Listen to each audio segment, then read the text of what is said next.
J'en peux plus. Trop d'émotions, trop d'émotions. J'en mets le flash, attendez, j'en mets le flash. J'en mets le flash, les gars. Il fait beau, mais j'en mets le flash. Moi, les gars, c'est aujourd'hui, on se retrouve pour une nouvelle vidéo dans laquelle on va parler du match Italie, Angleterre, bref. Avant de commencer cette vidéo, les gars, n'hésitez pas à mettre un maximum de pouces bleus, à vous abonner à la chaîne, ça reste le plus important, voilà. Go les 1 million d'abonnés, c'est l'objectif.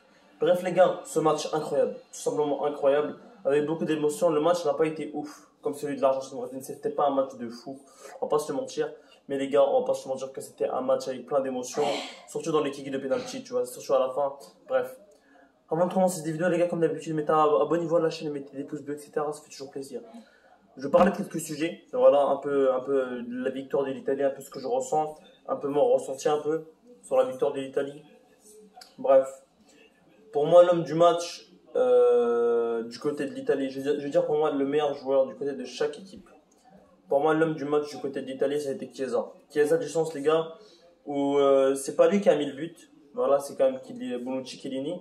Mais les gars, c'est Bonucci. Mais les gars, offensivement, c'est lui qui a porté le plus, etc.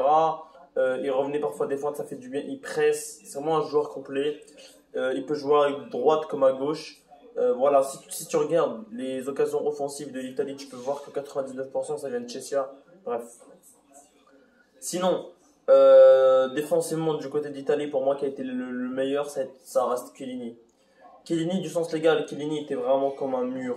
Aujourd'hui, c'était vraiment comme un mur. Bref, dites-moi ce que vous en pensez en commentaire du match de Chiellini. En tout cas, moi j'ai kiffé. Bref, est-ce que l'Italie, ils ont mérité leur victoire? La réponse, c'est que oui, ils ont mérité leur victoire, du sens où l'Italie, les gars, ils ont eu la possession à peu près presque tout le match. Ils ont mérité leur victoire, bien sûr. Pickford, faut qu'on parle, mais on va parler après de lui, on va en parler après, plus tard.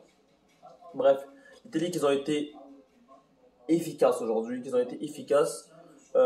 sur corner, sur le but de Bonucci, voilà, vraiment un but profiteur qui donne l'espoir à l'Italie qui perdait 1-0 grâce à un but de Luke Shaw ou un truc comme ça, je sais plus comment il s'appelle.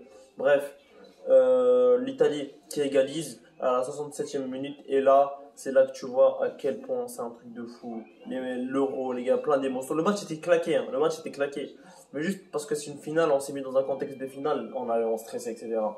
Bref, on passe au kicker de penalty. Bref, j'ai un peu compris la stratégie du coach de l'Angleterre. On va pas se mentir, les gars, que l'Angleterre, le coach a voulu jouer stratégique. Du sens où le coach, ce qu'il a voulu faire, c'est rentrer Rashford et Sancho pour les penalty. Parce que d'après lui, c'est des bons tireurs de penalty. Et le karma est retombé sur lui, les gars. Le karma est littéralement retombé sur lui.